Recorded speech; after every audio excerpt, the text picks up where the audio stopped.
যে জামাতও যদি ইলেকশনে না যায় এই সরকার বহুত বেকায়দায় পড়ে যাবে এবং বিএনপিও বেকায়দায় পড়ে যাবে, কারণ আওয়ামী লীগ নাই, আওয়ামী লীগ নাই, জামাতও নাই, তাহলে বিএনপি ইলেকশন করবে কার সঙ্গে? এনসিপির সঙ্গে। জামাতে ইসলাম হয়তো মনে করে যে আরো দিন গেলে তারা আরো বেশি শক্ত হয়ে এখানে বসতে পারবে, আরো বেশি বিএনপি অনেক দুর্নাম কামিয়ে ফেলবে, আবার আওয়ামী লীগও মাঠে নাই, কাজে তাদের একটা অবস্থান তৈরি হওয়ার সম্ভাবনার জায়গা সামনে আছে এবং তারা কিন্তু স্পষ্ট মনে করে যে সরকার গঠনের মতো তাদের অবস্থান। আপনার কি মনে হয় আসলে সেই জায়গাটা তৈরি হবে নির্বাচনের আগে? না, তারা যেটা মনে করে এটা তারা মনে করে।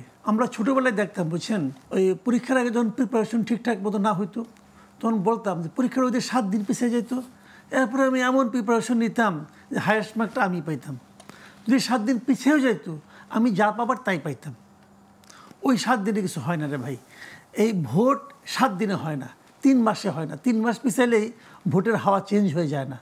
আমি অনেককে দেখেছি, আমি আমার খুব ক্লোজ লাইন বলি আপনাকে, সে তার এলাকায় বিএনপি চাঁদাবাজি করতেছে, সে বলতেছে এইবার বিএনপি ক্ষমতায় আসতে পারবে না। আমি বলছি কেন পারবে না? ওই দেখুন আমাদের এখানে বিএনপি কীরকম চাঁদাবাজি করতেছে, পোলাপান এই যে ছাত্র দল যুব দল করতেছে, বিএনপি এর লোককে ভোট দিবে না। আমি তুমি কী করবা? আমিও বিএনপিকে ভোট দেবো না। আমি ভেরি গুড, তাহলে কাকে দিবা?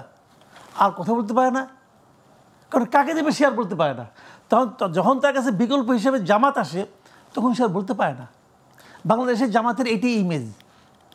এই ইমেজটা শুনতে খারাপ শোনা যেতে পারে।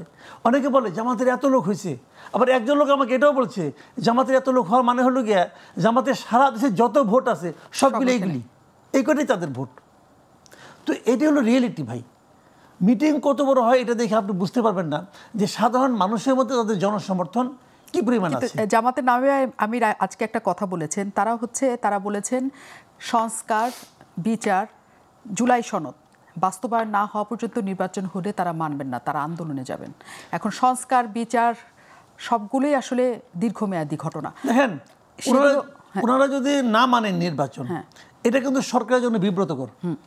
বিব্রতকর এই কারণে যে জামাতও যদি ইলেকশনে না যায় এই সরকার বহুত বেকায়দায় পড়ে যাবে এবং বিএনপিও বেকায়দায় পড়ে যাবে, কারণ আওয়ামী লীগ নাই, আওয়ামী লীগ নাই, জামাতও নাই, তাহলে বিএনপি ইলেকশন করবে কার সঙ্গে? এনসিপির সঙ্গে। এটা ভাই কোনো বাস্তব পরিস্থিতি না।